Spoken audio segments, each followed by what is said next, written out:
fact that we are now at this 5%, the huge success in The Hague at the NATO summit, the fact that Europeans are also stepping up. But that'll be a big one. We canceled the meeting with President Putin. It didn't feel right to me. It didn't feel like we were going to get to the place we have to get, so I canceled it. But we'll do it in the future.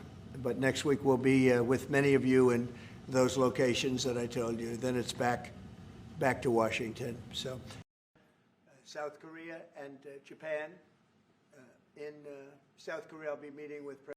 Yeah, it's a good question. Today is a very big day in terms of what we're doing. Look, these are tremendous sanctions. These are very big. Those are against their two big oil companies. And we hope that they won't be on for long. We hope that the war will be settled.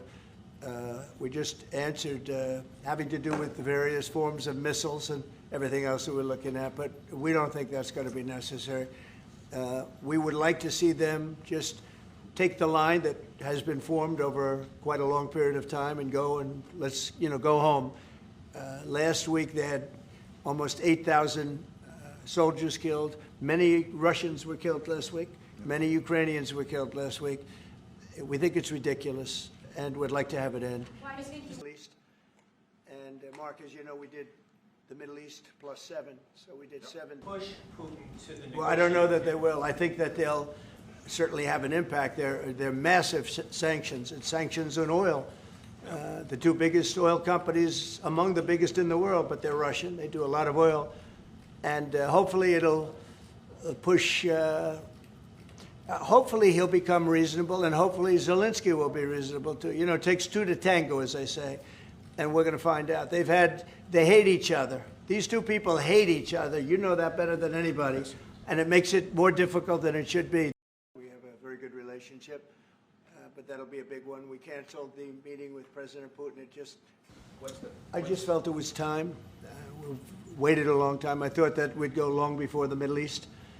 And Mark, as you know, we did the Middle East plus 7, so we did 7 different wars from Pakistan and India to so many. Azerbaijan, Armenia, which they said was impossible to do. All these wars I did, and the one that we have left, we have one left. It'll be 9. We have one left, and I think we'll get that done too. I think we're on our way to getting it done. We have to. If we shot it, and we're not going to do that.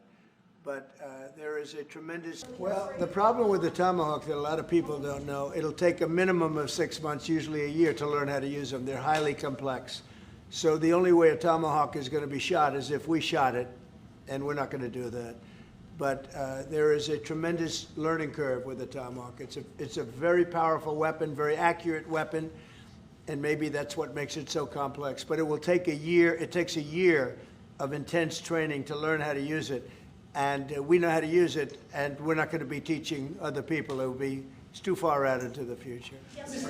Intelligence or No, it weapons, said that I gave Ukraine permission to shoot missiles deep into... You still believe that? I think they want peace. I think they both want peace at this point. It's been, it's almost 4 years. You're going into 4 years. And if I were president, it never would have started. But yeah, it's time. But now we're totally prepared to do that. We'll probably go back to Congress and explain exactly what we're doing. Well, I think that in terms of honesty, the only thing I can say is every time I speak with Vladimir, I have good conversations, and then they don't go anywhere. They just don't go anywhere. So in that sense, but no, look, he's fighting a war. He's in a war. That's two very competent sides, and that's the way war is. You never know with war, but I would say that it's time to make a deal. A lot of people are dying. Only Zelensky will be reasonable too. You know, it takes two to tango, as they say, and we're going to find out. They hate. What the president is doing today with these sanctions is putting more pressure, of course, on both parties, in this case on Russia. It's all about changing the calculus, making sure that Putin understands that the president's vision this weekend of having a ceasefire, stop where they are, as you literally said, that this has to be step 1 now. And for him to really accept that vision and to come to the table. And then you have to put pressure, and this is exactly what he did today. Fame, we call it.